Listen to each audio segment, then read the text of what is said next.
살살 살자.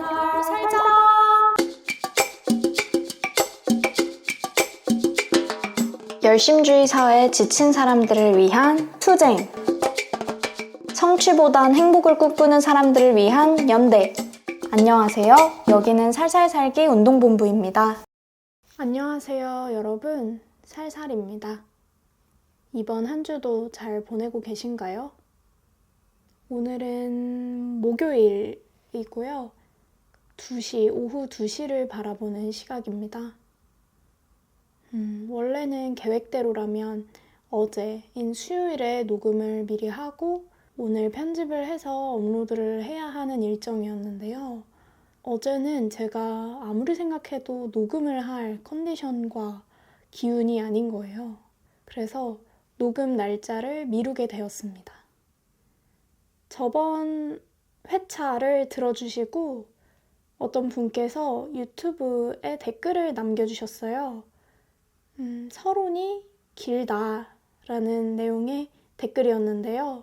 제 이야기는 서론, 본론, 결론 이렇게 뚝 떨어지는 완성형의 어떤 이야기라고 하기에는 어려울 것 같아요. 제가 이 팟캐스트에서 지향하는 바는 너무 딱 떨어지는 완벽함 그리고 어떤 정보의 전달 그런 것은 아닌 것 같아요. 이 팟캐스트의 지향점은 그냥 좋은 삶, 지금보다 좀 더 나은 삶을 같이 살아보자 라고 하는 것에 있는데요.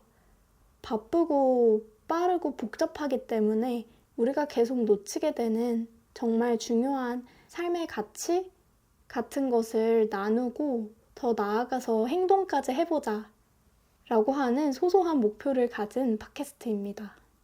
그러다 보니 이 팟캐스트 안에는 결국 저의 일주일의 삶이 녹아들 수밖에 없어요. 이후에 게스트분을 초대한다면 조금 더 이야기가 확장될 수는 있겠지만 혼자 녹음할 때는 주로 제가 일주일을 어떻게 보냈는지 그 일주일의 삶 곳곳에 쉼이 있었는지 살살 살기는 했는지 그런 것을 같이 이야기해보고 반성도 해보고 삶에 대한 팁과 행복을 나눠보는 것이 이 팟캐스트의 목적입니다. 결국 제 이야기는 이 이야기 전체를 다 서론이라고 볼 수도 있는 것이죠. 저는 그래도 괜찮다고 봤습니다. 댓글에 남겨주신 분이 말씀하시는 그 서론의 정의가 무엇인지는 잘 모르겠지만 앞으로도 저는 아마도 좀 느슨하고 잡담처럼 들리울 수 있는 그런 저의 일상과 삶에 대한 이야기를 많이 나눌 계획이에요. 그리고 여러분들도 여러분의 삶에 대한 이야기를 댓글이나 메일로 공유를 해주실 수도 있겠습니다. 1화에서도 제가 말씀드렸었는데요. 저는 팟캐스트를 정말 굉장히 좋아합니다. 그 이유 중에 가장 큰 것이 제가 외로울 때마다 같이 있어주는 목소리였기 때문인 것 같아요. 아무 생각도 하기 싫게 마음이 괴로운 순간들이 있잖아요. 그리고 너무너무 외로운 순간들? 그럴 때마다 그냥 정말 팟캐스트를 틀게 되는데 어떤 이야기를 하는지는 잘 모르겠더라도 그냥 어떤 좋아하는 사람들의 목소리를 듣고 있으면 정말로 어떤 슬픔이나 두려움? 그런 마음이 잠잠해지는 것이 느껴져요. 제가 주로 듣는 팟캐스트는 유용한 정보를 전해주는 사회과학, 주식, 인문학 이런 팟캐스트는 아니에요. 다만 사람들이 본인의 이야기를 떠드는 말하자면 잡담 팟캐스트인 건데요. 그래서 누군가는 그거 왜 들어? 시간 안 아까워? 이렇게 말할 수도 있겠죠. 근데 아마도 저는 이것들이 없었다면 내 삶이 온전할 수 있을까? 이렇게 꼿꼿할 수 있을까? 그런 생각도 들어요. 내 삶을 지탱해주는 아주 깊숙한 뿌리라는 생각이 들거든요.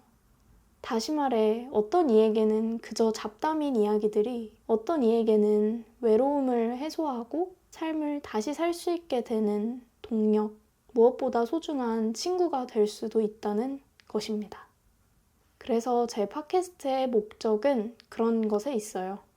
이야기를 공유하는 친구가 되는 것, 외로운 순간에 들을 수 있는 목소리가 되는 것. 슬플 때 그저 목소리, 사람의 목소리이기 때문에 약간의 온기가 될 수 있는 그런 것이요. 앞으로도 제 팟캐스트가 스스로 규정한 가치 그리고 이 존재의 의미 같은 것을 계속 발전시키고 여러분들과도 공유를 해드리도록 하겠습니다. 사실 이번 주에는 제가 하고 싶었던 이야기가 있었어요. 제가 머리를 잘랐거든요. 굉장히 짧게, 굉장히 짧은 숏컷 머리가 되었는데 그래서 머리 스타일과 꾸미는 일에 쓰는 돈에 대한 이야기를 해보려고 했습니다. 그런데 갑자기 조금 다른 이야기가 하고 싶어지더라고요. 바로 우울에 대한 이야기인데요. 그래서 오늘 팟캐스트의 주제는요. 우울할 때 나를 일으켜주는 것들입니다. 어제 아침에 제가 굉장한 어떤 우울감을 느꼈던 것에는 여러 이유가 있었는데요. 아침 6시, 새벽 6시쯤에 일어나서 습관처럼 핸드폰을 열어보았습니다. 저는 주로 핸드폰을 열면은 굉장히 이것도 습관적이고 그닥 좋지 않은 행위인데요. 유튜브 크리에이터 어플이라는 것을 켜게 됩니다. 이 유튜브 크리에이터 어플이라는 것을 유튜브를 운영해보지 않은 분들은 모르실 수도 있을 것 같아요. 이 크리에이터 어플에 들어가게 되면 최근에 누군가가 나에게 단 댓글이나 최근 영상들의 노출 실적 그리고 조회수 실적 같은 것들이 수치화가 되어 계산되어 올라오는 그런 어플리케이션이에요. 저는 항상 그것들을 좀 아침에 열어보는 그런 나쁜 습관을 가지고 있었는데 어제 아침에도 어플을 열어보고 아주 좋은 댓글들 사이에서 몇 개의 악플들을 발견하게 된 것입니다. 정말 수많은 좋은 댓글들이 달려 있어도 더 오래 보게 되고 마음이 많이 쓰이는 것은 결국 악플일 수밖에 없겠죠. 악플을 가만히 보고 있는데 그 정도가 매우 심각한 악플들에 조금 충격을 받았고 마음이 많이 무너지는 그런 기분을 느꼈습니다. 이전에도 저는 아침마다 수시로 이 유튜브 크리에이터 어플을 열어보면서 또 여러 악플들을 마주하게 되는 아침이 많았어요. 그러면 그럴 때마다 일을 시작하기 전에 어떤 좌절감이 밀려오곤 했습니다. 내가 무엇 때문에 이런 악플을 받으면서 이렇게 나를 싫어하는 사람들을 청중으로 두고 나의 어떤 진지한 얘기를 한다거나 나의 모습을 보여줘야 하는 것인가? 나는 왜 이렇게 오랜 시간, 이렇게 장시간 앉아서 유튜브에 올릴 영상을 편집하고 있는 것인가? 나의 일의 가치는 무엇인가? 그런 쓸쓸한 고민들에 빠지면서 일의 능률이 잘 오르지 않았죠. 저는 정말 앞전에 여러 가지 악플들도 그렇고 여러 사건들이 겹치면서 막 눈물이 나는 것입니다. 매일 아침 7시면 출근을 해야 하는 동거인과 함께 지금 거주를 하고 있는데요. 그 동거인이 제가 우는 모습을 본 상태로 회사에 지각을 해서 달래주지 못해 미안하다며 회사에 뛰쳐나갔습니다. 그리고 나서 저는 동거인의 카톡 메시지를 받게 되는데요. 이 카톡 메시지가 정말 좋아서 혹시라도 저의 목소리를 들으면서 우울을 떨쳐내고 계시는 분들이 있다면 이 카톡을 대신 또 전달을 해드리고 싶어요. 제 동거인의 카톡은 이러했습니다. 첫 번째, 씻기. 두 번째, 손톱 깎기. 세 번째, 밥 데워서 떡갈비랑 먹기. 네 번째, 카페에 나가기. 괄호치고 예쁜 옷 입기. 다섯 번째, 일기 쓰고 책 읽기. 여섯 번째, 오늘은 노동 삼가하기. 이렇게 6개의 칙령이라고 할까요? 우울을 극복하기 위한 조항들, 같은 것을 보내놓은 것입니다. 저는 이걸 읽고 정말 그렇게 해보기로 결심을 하게 됩니다. 1번부터 6번까지의 말들이 사실 맞는 말이잖아요. 정말 이렇게 하면 우울이 씻겨 내려갈 것 같은 그런 조항들이죠. 저는 이대로 동거인의 수칙대로 하루를 살아가기로 합니다. 우선 몸을 깨끗하게 씻었고요. 씻은 뒤에 손톱도 깎았습니다. 그리고 밥도 데워서 아침밥을 먹었습니다. 그리고 나서 제가 정말 한참 고민했던 게 아무래도 해야 될 일들이 밀려있기 때문에 내가 노트북을 챙겨야 할 것인가 말아야 할 것인가에 대한 생각을 소파에 앉아서 참 오래 했어요. 지금 나가서 집에 들어오면 시간이 늦을 텐데 그럼 일을 못 할 텐데 막 이런 걱정들을 하다가 그냥 결심했습니다. 오늘은 내일에 내가 고생을 하는 한이 있더라도 일을 미루자. 아무 일도 일어나지 않는다. 그렇게 생각하면서 노트북은 과감하게 버려두고 제가 읽고 싶은 책 한 권 달랑달랑 들고요. 집 밖으로 나가게 됩니다. 사실 집 밖으로 나온 뒤부터는 희망차다고 볼 수 있죠. 집 안에만 있으면 우울은 계속 점점 더 커져가고 부풀어지는데요. 바깥으로 나오면 그 감정이 많이 잠잠해질 수 있는 것 같아요. 우리 동네를 벗어나면 어떤 공간의 힘과 에너지라는 것이 다르게 채워지잖아요. 그래서 공간의 힘을 받고 싶었어요. 그래서 조금 신선한 동네에서 내가 한 번도 가보지 않은 카페에서 시원한 음료수를 마시면서 책을 조금 읽고 와야겠다라는 생각을 합니다. 그래서 제가 결정한 공간은 후암동 쪽에 있는 카페인데요. 콤포타블 남산이라고 하는 카페입니다. 카페의 뷰가 어땠냐면은 정말 아름다운 이태원의 마을이 한눈에 내려다 보이는 그런 풍경이었어요. 자그마하고 색색깔의 그 낮은 집들 있잖아요. 낮은 주택 집들이 한눈에 이렇게 쫙 하고 펼쳐져 있는 그런 멋진 동네가 뷰였기 때문에 딱 들어가자마자 압도되는 그런 느낌을 받은 카페였어요. 그 콤포타블 남산이 4층이었는데요. 아래층에는 그랑핸드라고 하는 향수 브랜드가 또 자리를 잡고 있었습니다. 그래서 카페에 딱 들어가자마자 그랑핸드의 향이 훅 하고 끼쳐오면서 너무 좋다, 너무 편안하다 그런 느낌을 받았던 공간이었어요. 제가 콤포타블 남산에서 마셨던 음료는 남산이라고 하는 시그니처 에이드였는데요. 사실 저는 항상 카페에 가면 주로 아이스 아메리카노를 시켜 먹게 되거든요. 이것도 아주 습관적인 어떤 행동인데 근데 오늘은 이상하게 어떤 에이드 이게 땡기더라고요. 그리고 이곳에서 판매하고 있는 이 남산이라고 하는 시그니처 에이드가 7,000원으로 판매가 되고 있었는데요.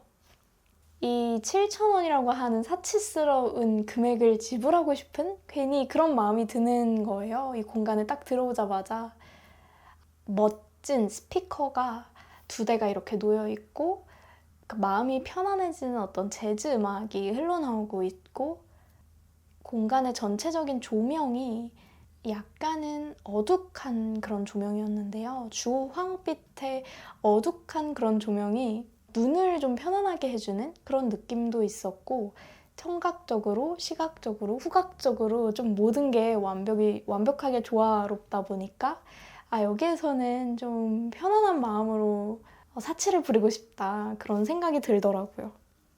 무엇보다 제가 우울한 기분을 아주 많이 느끼고 있었기 때문에 쓴 커피보다는 조금 달달한 에이드를 먹자 이렇게 생각을 했습니다. 그래서 그 7,000원짜리 남산 에이드를 마셨는데 아주 야무진 탄산이 올라와서 기분이 좋았고요. 그리고 얼음의 형태가 마음에 들었는데 아주 반듯하게 예쁜 사각형이더라고요. 도대체 어떤 얼음틀을 쓰시길래 그렇게 예쁜 얼음이 형성이 되는지 모르겠는데 그것도 조금 특별하다는 느낌을 받았습니다. 하지만 음료의 맛이라는 것은 여느 에이드들과 크게 차이가 있진 않았다. 조금 덜 달다 정도였던 것 같고요. 그 정도입니다. 저는 에이드 같은 거 이렇게 좀 아이스 아메리카노는 덜한데요. 에이드나 프라푸치노 같은 되게 달디 단 음료들 있잖아요. 그런 달디 단 음료들은 정말 중간에 한 번을 끊지를 않고 원샷을 할 수 있을 정도로 정말 빨리 마십니다. 그래서 그 에이드도 막 거의 원샷으로 다 들이키고 나니까 그제야 뭔가 속이 편안하고 마음이 뻥 뚫린다. 그런 느낌이 들었어요. 이 에이드를 먹길 참 잘했다. 그런 생각을 했습니다. 그리고 나서 이제 내가 이 악플들에 의연해지려면 좀 대처를 하려면 어떻게 하면 좋을까에 대한 생각을 이 카페에서 많이 하게 되었는데요. 사실 그런 생각을 하기 전에는 그냥 어떤 분노와 수치심? 그런 것들만 계속해서 올라왔던 것 같아요. 도대체 나한테 왜 그러는가? 그러면서 막 화만 이렇게 마음속에서 차오르다가 유튜브라는 게 참 힘들구나. 그만둬야 하나? 막 이런 생각도 극단적으로는 하게 되고 그러다가 조금 마음이 괜찮아지면서부터는 내가 앞으로 어떻게 할 수 있을까? 그런 생각을 조금씩 해봤던 것 같아요. 근데 참 사람이 무서운 게 정말 자기가 경험을 해보지 않으면 모르는 것들이 많은 것 같아요. 저의 경우에는 유튜브를 시작하기 전까지는 댓글의 감사함, 소중함을 잘 몰랐어요. 그게 창작자, 특히 작은 창작자에게는 얼마나 큰 위안과 기쁨, 행복을 주는지 몰랐어요. 댓글이 없는 컨텐츠는 어떤 느낌이냐면 관객이 아무도 없는 무대 위에서 떠들고 반응을 받지 못한, 박수 갈채를 받지 못한 그런 연극 배우가 된 기분이 들더라고요. 꽤 외로운 느낌이에요. 근데 정말 댓글이 하나라도 달리잖아요? 그러면 반짝하고 나의 컨텐츠에 가치가 부여되는 그런 느낌이 들어요. 그래서 저는 요즘에 제가 개인적으로 하고 있는 것은 좋은 댓글 쓰기 운동이에요. 내가 어떤 것이 좋았으면 좋았다. 이걸 말하는 사람이 되어야지 그런 결심을 했어요. 제가 좋아하는 유튜버, 그 사람의 영상을 재밌게 봤으면 꼭 정말 한마디라도 잘 봤습니다. 감사합니다. 댓글을 남기게 되고 팟캐스트도 그래요. 원래는 댓글 같은 걸 잘 남기지 않고 들었는데 팟빵 어플에 들어가서 꼭 한마디 코멘트를 남기게 되어요. 외로움을 견디게 해주셔서 감사합니다. 이런 댓글들을 달고 있어요. 몰랐는데 또 댓글을 다는 기쁨도 있더라고요. 아마도 그것은 악플을 다는 기쁨보다 훨씬 큰 것이라고 생각해요. 저는 악플을 달아본 적은 없지만요. 사실 세상은 제가 바꿀 수 있는 게 아니잖아요. 제가 좋은 댓글 쓰기 운동을 모두에게 권할 수 있는 입장이 아닌 것이고 그리고 그럴 자격도 되지 않고요. 악플을 쓰는 사람들에게 악플을 쓰지 말아라 라고도 할 수 없는 노릇이잖아요. 그래서 내 시선에서 악플을 차단하는 방향으로 이 일을 조금 지속해야겠다라는 생각을 하게 된 것입니다. 우선은 유튜브 크리에이터 어플을 삭제하자라는 생각을 처음 하게 되었어요. 앞서 말씀드렸듯이 이 유튜브 크리에이터 어플이라고 하는 것에는 정말 여러 가지 나의 영상에 대한 실적들이 올라오게 되는데 이 실적을 일주일에 한 번 보는 게 아니라 하루에 10번 가까이 들락날락거리면서 본다는 게 엄청난 스트레스였어요. 하지만 습관적으로 본 것이었죠. 이게 마치 어떤 느낌이냐면 나의 집에 상사가 쫓아와서 나의 실적을 계속해서 얘기해주는 기분인 거죠. 프리랜서라면 사실은 퇴근이라는 게 있을 수 없는 것은 맞는데요. 그래도 온앤오프는 있잖아요. 일을 안 하는 순간은 있잖아요. 하지만 일을 하진 않더라도 나의 성과를 확인하는 시간이 있으면 그것은 완전한 오프일 수 없겠다라는 생각이 또 들었어요. 하지만 제가 이것을 계속 그 어플을 깔아놓고 있었던 이유는 좋은 댓글들의 반응을 좀 즉각적으로 하고 싶어서였거든요. 저의 유튜브 채널인 버섯책방이라고 하는 유튜브 채널에는 정말 정말 좋은 댓글들이 많이 달립니다. 아름다울 정도로 그것을 읽으면 막 힘이 나와서 가끔씩 힘이 필요할 때는 그냥 저의 유튜브 채널에 들어가서 댓글들을 한번 쓱 훑어볼 정도로 그렇게 제가 댓글을 읽는 걸 좋아해요. 그래서 올라오는 댓글들에 실시간으로 좀 답글을 달아드리고 싶어서 그래서 이 어플을 지우지 못했었는데 또 좋은 댓글이 10개라면 나쁜 댓글도 1개가 올라오니까 또 실시간으로 기쁜 것에 반해서 실시간으로 슬퍼질 수 있는 가능성을 안게 되는 것이죠. 그래서 저는 정말 과감하게 이 어플을 없애버리기로 했습니다. 좋은 것들이라도 일단은 나쁜 것들을 보지 않기 위해서 좋은 것들도 조금 마음의 여유가 생기면은 자리를 잡고 앉아서 노트북을 켜고 보자. 그렇게 마음을 다잡게 되었어요. 사실 해결책이라고 할 만한 게 참 별로 없죠. 그냥 그 크리에이터 어플을 지우는 거? 그게 전부였습니다. 왜 악플이 힘들고 내 마음에 상처를 주는지를 잘 말할 수 없는 이유를 알 것 같기도 해요. 이걸 말하는 순간 이게 취약하고 나에게 상처를 준다는 걸 말하는 순간 오히려 악플러들은 더 좋아할 수도 있잖아요. 내가 영향을 미쳤다는 사실에 내가 또 다른 악플을 쓰면 이 사람이 또 괴로워할 거라는 사실에 기분이 조금 들들 수도 있겠죠? 그래서 이런 말을 하는 것이 참 조심스러운 게 사실입니다. 하지만 이런 것도 공유를 드리고 싶었어요. 그렇게 제가 어제 그 카페에서 강현숙 작가님의 라이팅 클럽 이 책 전체를 다 읽고 돌아왔는데요. 제가 이 책을 읽다가 맨 마지막 부분에서 완전 폭풍 오열을 해버린 거예요. 근데 심지어 그 폭풍 오열을 한 장소가 버스여서 버스 옆자리에 누군가 또 앉아 계시기도 했거든요. 참 부끄러웠던 그런 기억이 납니다. 사실 이 책은 가장 처음 말할 수 있는 수식어가 재미있다예요. 이 책에 있는 인물들이 그리고 스토리가 서사 라인이 미친 듯이 재밌고 웃기다. 이게 가장 첫 번째 드는 감상인데요. 정말 정말 재밌는 책이에요. 이 책의 주인공은 영인이라고 하는 여자인데요. 이 영인이라고 하는 아이의 10대 때의 시간부터 30대 중후반의 시간을 이 책 한 권에서 다 볼 수가 있어요. 영인의 중요한 삶의 순간들을 기록한 책이라고 보면 될 것 같은데요. 영인과 쌍두마차로 이제 중요한 인물이라고 볼 수 있는 인물은 김 작가라고 하는 사람이에요. 김 작가는 영인의 엄마입니다. 근데 영인은 비난하듯이 본인의 엄마를 작가, 김 작가라는 호칭으로만 불러요. 절대 엄마라고 부르지 않죠. 이 김 작가라는 사람은 모성 이데올로기, 모성 신화에 갇혀있는 엄마의 이미지가 전혀 아니에요. 일단 태어나자마자 엄마와 함께 살지 못했거든요, 영희는. 그리고 여유가 됐을 때 영희를 엄마가 데려오게 되는 거예요.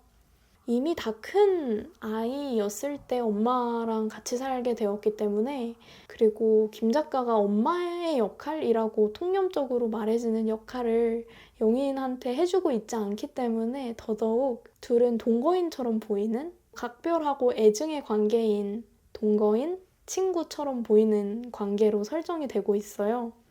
그래서 이런 관계성이 참 이 책을 유쾌하고 통통 튀게 만들어주는 요소입니다.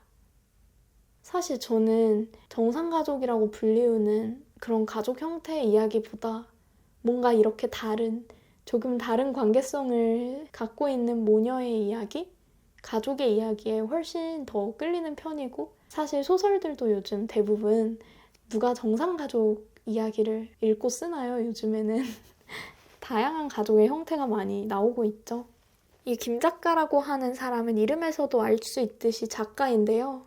말하자면 신춘문예 같은 것에 정식 등단한 작가는 아니고 아주 자그마한 어떤 잡지사 같은 데에서 당선이 된 이력이 있기는 하지만 이 소설 속에서의 표현에 따르면 그 당선이 그렇게 주목할 만한 그런 것은 아니다라고 이 주인공 여자아이가 이렇게 엄마를 놀리고 있기도 한데요.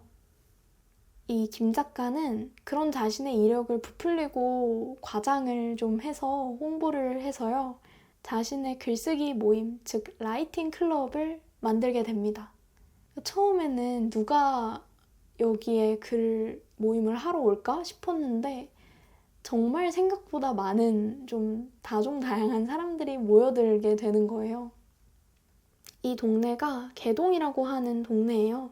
엄마랑 딸이 살아가면서 글쓰기 모임을 열고 있는 이 동네가 개동이라는 동네인데 종로구에 있는 안국역 뒤쪽에 이제 막 북촌마을 있고 그런 데가 개동이에요. 근데 이때 당시 이 소설 속 배경에서의 개동, 1990년쯤 무렵의 그 개동은 아주 발전이 되지 않은, 지금은 힙하고 감각적이고 좋은 동네로 여겨지지만 당시에는 발전이 되지 않은 그런 풍경으로 그려지고 있어요. 아무튼 이 개동에 있는 김 작가 나이 때의 아줌마들이 이 독서 모임 같은 글쓰기 모임에 이제 참여를 하게 돼요. 그래서 이 화자는 되게 막 무시를 하죠, 아줌마들을. 아줌마들이 쓰는 글이 대체로 자기 남편에 대한 욕, 그리고 자기 시어머니에 대한 욕, 아이들에 대한 욕, 막 이런 일상적인 내용들이 많이 쓰여 있었고, 그거를 막 문집으로 엮어서 내기도 하고, 막 이런 걸 보면서 화자는 막 우습다고 생각하고, 이게 말이 되나? 엄마가 정식으로 등단한 작가도 아니고, 자기가 보기에는 대단해 보이지도 않는데 왜 사람들이 다 와주나, 이런 식으로 막 엄마를 깎아내리려고 하는 것도 되게 재미있는 부분이에요. 이런 식으로 엄마한테 질투를 느끼는 이유는 본인도 소설가가 되고 싶기 때문이에요. 그래서 엄마와 자신을 약간 끊임없이 비교하고 엄마를 질투하기도 하거든요. 심지어는 이제 엄마가 새로운 남자친구가 생긴 거예요. 글쓰기 모임 안에서. 근데 그 글쓰기 모임에 그 남자의 영인도 반해버린 거죠. 그래서 엄마와 그 남자가 살림까지 차리고 같이 동거를 하는 모습을 보면서 정말 알 수 없는 이 마음의 울분을 토로하는 그런 장면도 나와요. 이후에 참 여러 가지 스토리들이 있는데 이 영인이 대학에 가지 않고 취업을 시도하면서 계속해서 글을 쓰는데 본인이 처음으로 완성한 단편소설을 동네에 꽤 유명한 소설가였던 제이라고 하는 작가한테 가져가서 보여주는 그런 장면이 나오거든요. 이제 그분이 이 글쓰기의 기본 중의 기본을 막 가르쳐 주세요. 그게 뭐였냐면 묘사하기였습니다. 너의 글에는 지금 너의 감정에 대한 설명밖에 없고 묘사가 없다. 그런 이야기를 하시면서 사람들을 깊이 관찰하면 그 사람의 다른 면모들이 보이게 되는 묘사의 기법을 정말 놀랍도록 명쾌하게 설명을 해주시는 장면이 나오거든요. 정말 이 책은 작법서보다도 더 작법서처럼 멋진 글쓰기 책인 것 같기도 해요. 특히 저처럼 글을 써온 사람들에게는 이 영인의 마음이 참 많이 공감이 가잖아요. 소설을 쓰고 싶기는 한데 뭐가 되는 것 같지는 않고 쓰고 또 써긴 하는데 여기에서 더 나아갈 수 있는 방법이 뭔지는 모르겠고 그런 막막함과 생활의 답답함 같은 것들을 너무너무 공감하면서 읽었어요. 그리고 나서 이제 영인이 취업을 막 하려고 여기저기 회사들을 돌아다니는데 소설을 점점 쓰지 못하게 되는 상황이 겹쳐지고 그런 걸 보면서 내 마음이 다 막 슬프고 안타깝고 그렇더라고요. 그리고 나서 이제 처음으로 어떤 남자와 만나서 동거를 하게 되는 이야기도 나오게 되는데요. B라고 하는 남자였는데 이 남자는 대학생이었고 대학을 막 졸업한 직업을 충분히 가질 수 있는 사람이었는데 맨날 집에 처박혀서 사회주의 책들만 읽고 있고 생활비는 대부분 영인이 되게 되는 상황인 거예요. 영인이 그 상황에 대한 울분을 토로하다가 결국에는 헤어지게 되는 막 그런 장면들도 나오는데 이제 그 장면에서 정말 압권이었던 문장이 이거였어요. 언제나 내 마음속에는 두 개의 추가 매달려 있었다. 연애와 글쓰기. 그리고 항상 나는 연애를 버리고 글쓰기를 선택하곤 했다. B와의 연애가 그 첫 번째 사례였다. 라고 나오는데요. 저는 이럴 수 있는 인물이라서 영인이 너무 좋았던 것 같아요. 연애와 글쓰기 중에 글쓰기를 택하는 인물이어서 자기 자신을 버리지 않는 인물이어서 자기 자신이 되는 것, 그 이외에 다른 것은 잘 모르는 사람이어서 영인한테 영인의 모든 행보들에 계속 감탄하면서 이 책을 읽어나갔습니다. 또 영인의 행보가 또 감탄스러웠던 것 중에 하나가 뭐였냐면은 영인이 동네 개동 아줌마들의 이끌림에 못 이겨서 선을 한번 보게 됐어요. 근데 그 선을 본 남자가 미국인이었는데 2주 안에 여자를 만들어서 미국에 데려가서 살겠다라고 하는 결심을 가지고 온 미국 남자였습니다. 근데 영희는 그 남자에게 막 엄청난 이끌림을 느끼지 못했지만 미국에 가는 게 그냥 가보자 이렇게 생각하고 미국으로 떠나게 되는 거예요. 그 남자는 세탁소 남자라고 불리는데 엄마랑 아빠랑 다 같이 미국에서 세탁소를 하고 있는 되게 보편적인 이민자의 어떤 풍경이죠. 세탁소를 하고 있는 집이었고 영희는 그 집에 이제 아내로 들어가게 된 거잖아요. 그래서 하루에 정말 15시간 가까이 노동을 하게 되는 거예요. 정말 너무 속상하더라고요. 그 장면을 보는데. 다행히도 영희는 앞서 말했듯 연애보단 글쓰기를 택하는 자기 자신을 버리지 않는 인물이었기 때문에 또 그 남자를 버리고 집을 나오거든요. 그리고 미국에서 살기를 선택해요. 다행히도 세탁소 남자는 굉장히 좋은 남자였어요. 그래서 본인이 살 수 있도록, 살아갈 수 있도록 여러 가지 도움들을 줬다라고 하는 설명이 나오고 있더라고요. 정말 다행이다 싶었어요. 세탁소 남자가 나쁜 남자였으면 하염없이 못 됐을 수 있는데 막 못 가게 막을 수도 있잖아요. 다행히 정말 좋은 남자였던 것이죠. 그리고 이제 30대가 다 된 이 인형은 무슨 일을 하냐면 네일 아티스트로 일을 하게 돼요. 계속해서 글을 쓰기 위해서 노력을 해요. 계속 글을 써야지 하면서 쓰는데 사실 생활과 병행한다는 게 참 어렵잖아요. 그래서 그 막막함과 답답함이 너무 이해가 되고 아무래도 저는 글을 계속 써온 사람이고 등단을 꿈꿔본 사람이잖아요. 그래서 이 이야기의 결말이 영인의 등단, 영인의 작가 되기 였으면 좋겠다는 생각이 들면서도 책을 읽으면 읽을수록 그런 생각이 점점 희미해지는 거예요. 영희는 30대가 되는 동안 자기 삶을 찾아가고 있었고 자기 삶을 잘 살고 있었죠. 그 안에 글쓰기가 있었고 그거면 충분한 게 아닌가? 이런 생각이 들더라고요. 꼭 무언가가 되지 않더라도 그냥 썼다는 거, 생활을 했다는 거, 어른이 되어 간다는 거 그거면 만사 오케이 아닌가? 이렇게 생각이 들면서 영인의 등단을 굳이 바라지 않는 저의 모습을 보면서 참 신기했어요. 저의 생각을 바꿔주는 그런 책이었던 것 같아요. 이 책을 읽다가 정말 마음이 쿵 하고 한번 내려앉았던 순간들이 여러 번 있는데요. 그 중에 한 번은 이런 문장을 봤을 때였습니다. 그런데 신기한 것은 세탁소에서 나와 봉제공장으로, 봉제공장에서 네일숍으로 떠도는 와중에도 마음 한켠에는 개동의 글짓기 교실이 또 철없는 김 작가, 있어서 다행이라는 생각이 들면서 의지가 됐다는 점이었다.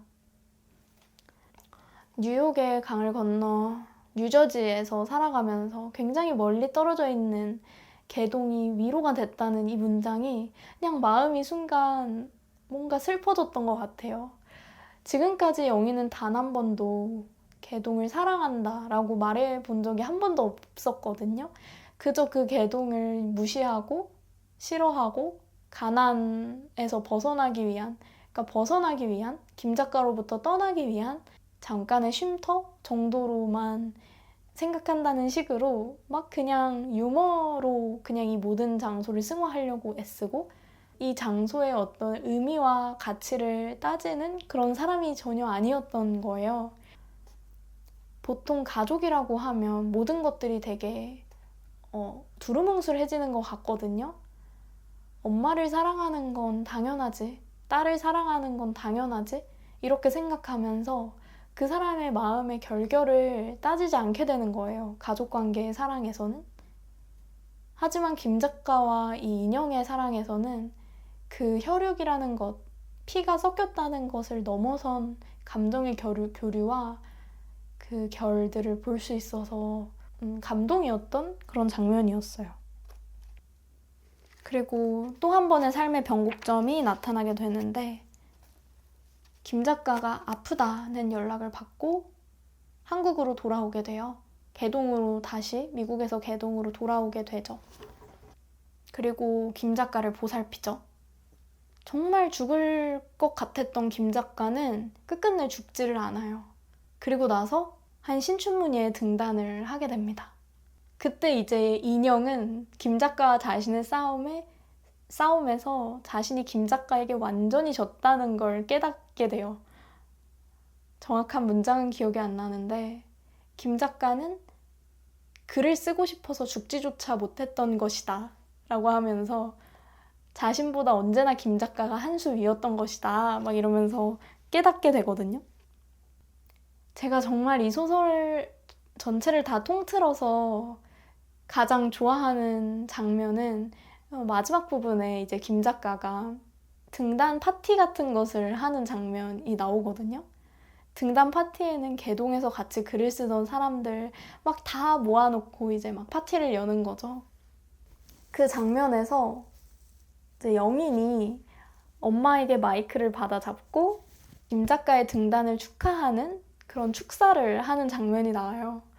저는 이 장면에서 영인이라고 하는 사람의 캐릭터의 매력이 정말 많이 드러나는 거예요. 아, 영인이 어른이 되었구나.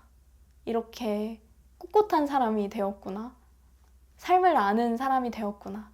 그것이 우아한 작가의 모습이 아니더라도 영희는 이렇게 듬직하고 멋지고 유쾌한 어른이 되어 있구나 라는 게 온몸으로 느껴지는 그런 장면이었어요. 그래서 영인이 이 축사에 나가서 아주 당당하고 떨리지 않는 목소리로 이렇게 얘기를 해요. 네, 저는 성신여대 앞에서 네일 아티스트로 일하고 있습니다. 여기 계신 김 작가님의 딸입니다. 오늘 하루 휴가 내주신 네일숍 사장님께 감사드립니다. 그리고 어디선가 소식을 듣고 와주신 분들께도 정말 감사드립니다. 제가 앞으로 개동 라이팅 클럽에서 여러분이 글 쓰는 일에 부족함이 없도록 도와드리겠습니다. 아, 그리고 제가 이렇게 또 얘기를 하는 김에 오늘날 예술이 왜 필요한가 하는 얘기를 해보고 싶은데요. 이렇게 바깥으로 나와서 얘기를 하는 거예요. 이 장면에서 느껴지는 영인의 에너지가 어마어마했다고 해야 할까요? 그 당당함과 어떤 능청스러움, 든든함, 그리고 어떤 따스함, 그런 것들이 막 총체적으로 다 보여지는 그런 장면이었던 것 같아요. 30이 넘은 영희는 어떻게든 이렇게 잘 살아왔고 나도 영인처럼 내가 어떤 일을 하든 얼마나 돌아가든 글쓰기와 함께라면 그냥 꼭 작가가 되지 않아도 이렇게 멋진 어른이 될 수 있겠다. 그런 감상에 빠져서 막 행복해지는 장면이었어요. 그리고 이제 맨 마지막 장면에서 제가 울었던 그 장면에서의 문장을 읽어드려 볼게요. 영인이 미국으로 떠나기 전에 김 작가가 편지를 주거든요. 그 편지의 내용과 함께 이 소설이 막을 내립니다. 너는 오후 3시에 태어났어. 오후 3시는 누구나 후줄근해지는 시간이지. 매일 오후 3시가 되면 진한 커피를 한 잔 마셔. 그리고 난 지금 막 세상에 태어난 신빙이다.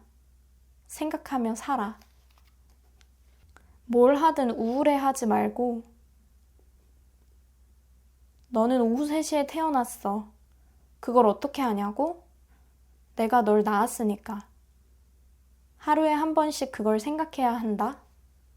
모든 인간은 후줄근해지는 시간대가 있다는 것이, 그 시간대에서도 아름다움이 있다는 것이, 그리고 하루는 다시 시작된다는 것이 마음을 울렸던 것 같아요.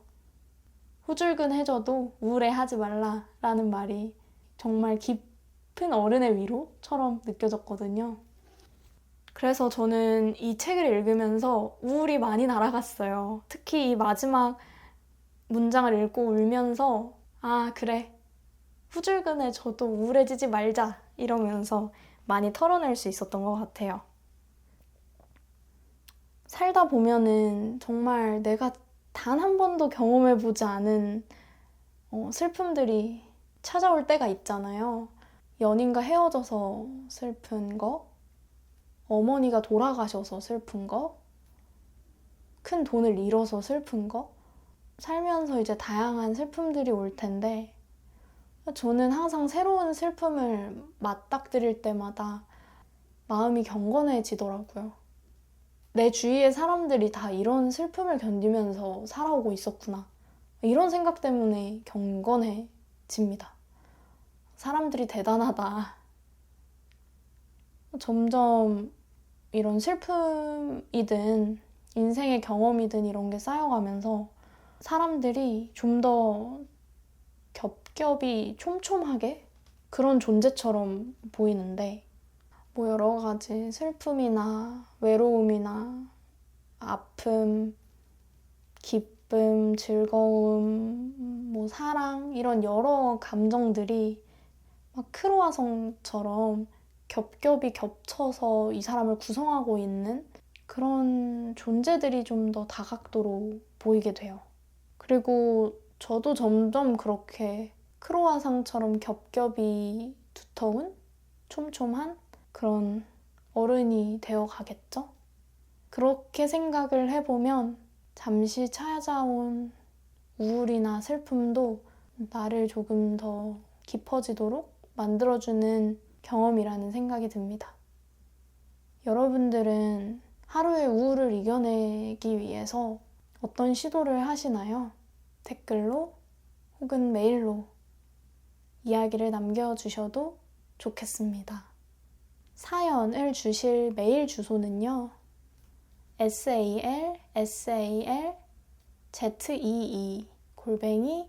salsalzee@gmail.com 살살살지@gmail.com입니다.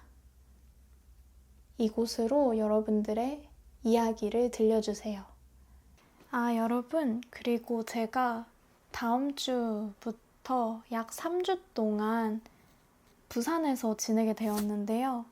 그 부산에서 지내는 동안의 일기를 연재합니다. 3주 동안 6편의 저의 부산 여행 일기가 연재될 계획인데요. 아무래도 여행을 다니면 작은 일도 크게 보이고 짜증스러울 수 있는 일도 더 유쾌하게 볼 수 있는 힘이 있잖아요. 그래서 일상을 살아가시는 분들에게 여행자의 시선이 담긴 일기가 또 다른 삶의 활력이 되어 줄 수 있을 것 같아요. 팟빵의 설명란 그리고 유튜브의 설명란 모두에 저의 메일링을 구독할 수 있는 링크를 걸어두겠습니다. 관심이 있는 분들은 이 부산 일기 구독해주시고 많이 응원도 해주세요. 그럼 오늘 제 이야기는 여기까지입니다. 다음 주에도 건강하게 즐겁게 다시 만나요. 감사합니다.